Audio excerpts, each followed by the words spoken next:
look at the brain science of adolescents and need to treat children as exactly who they are.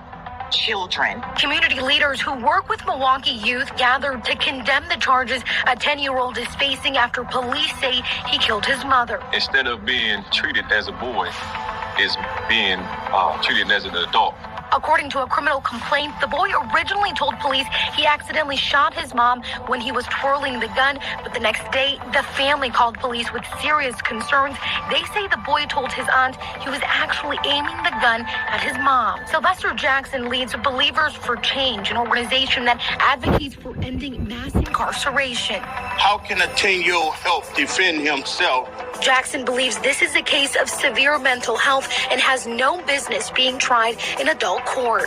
Let's keep this situation in where it needs to be, and that's the juvenile's court. And let's get him mental health. In Wisconsin, children 10 and older who are charged and convicted of homicide are typically sent to a juvenile detention facility until they are 17. That's when they go to prison for the remainder of their sentence. This is a first-degree case. This 10-year-old is accused of going into a box that was locked, unlocking it, and getting the gun before confronting his mother, then having an argument about maybe not getting a gift that he wanted, a virtual reality set that he couldn't order from Amazon, waking up too early in the morning, and then shot and killed her. Then lied to police saying it was an accident at first, and now they're saying it was on purpose. And if he's unlocking this box, that's premeditation.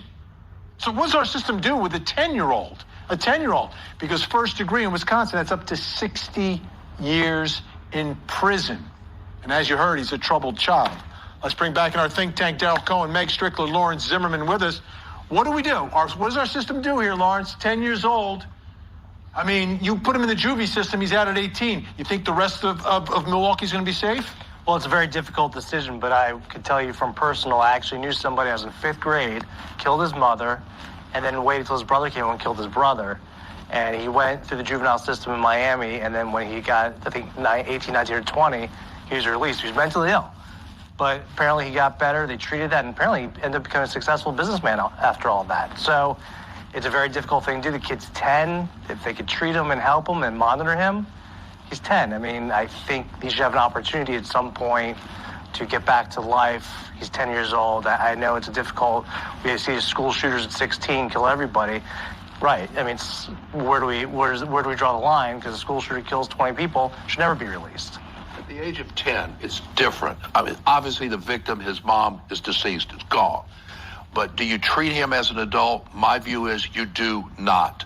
You have to treat him in a way that is punitive, but also gives him the opportunity as he gets older. But if we treat him as a juvie, isn't he out by the time he hits 18? Though. That's the whole point of the juvenile justice system, though. If he's out in 8 years or 9 years, when he becomes an adult, I'm okay with that, provided while he's been incarcerated as a juvenile, he toes the line, hopefully receives the type of mental help that he needs. A 10-year-old is just somehow different than a 16-year-old. He's not fully developed. His brain's not fully developed. It's a horrible thing. That's the whole reason we created the juvenile justice. Premeditation here is it was developed enough to figure out how to get into that locked gun box. He's 10. I don't think he understood the ramification of his actions.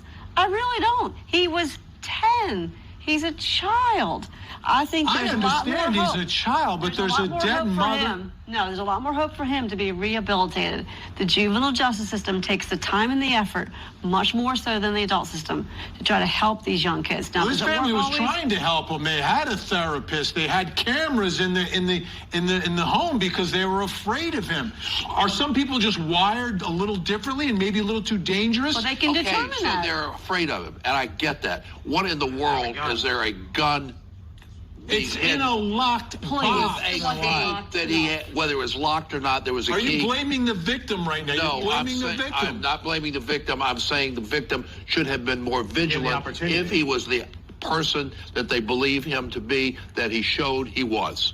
So yes, the victims, we all as possible victims should keep our heads on a swivel. I've got 3 daughters and I tell them all the time, keep your head on a swivel. just physically and mentally. You don't know what's going to happen where you are. Look at people in Atlanta today. There was a shooting at Walmart in a suburban area.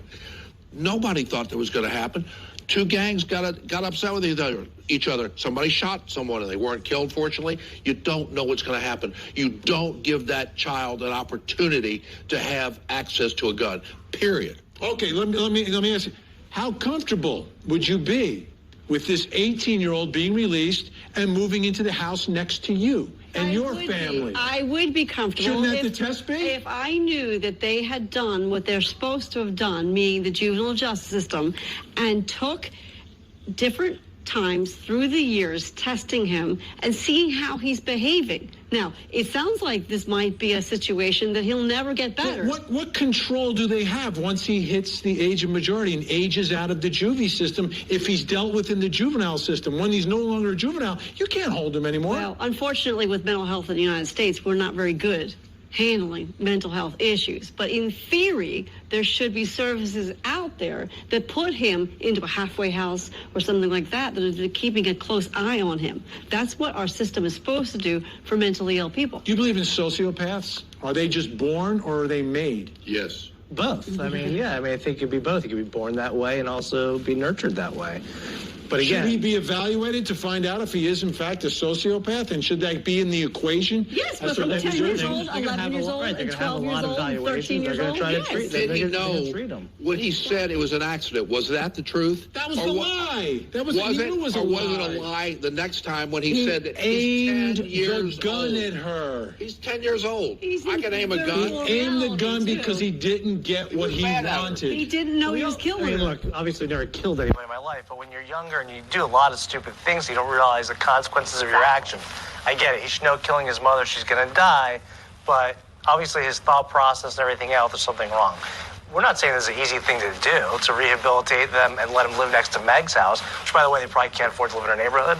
But besides that, I mean, it's a risk that society has agreed to take because we want people to go through the juvenile, be rehabilitated, and give them a chance to make it. That's it. I mean, That's the purpose. And he killed his mother. Is there a way to treat him as a juvenile but keep some sort of control after he passes on to age 18, whether it's like conditions, you've got to report here, you've got to report there.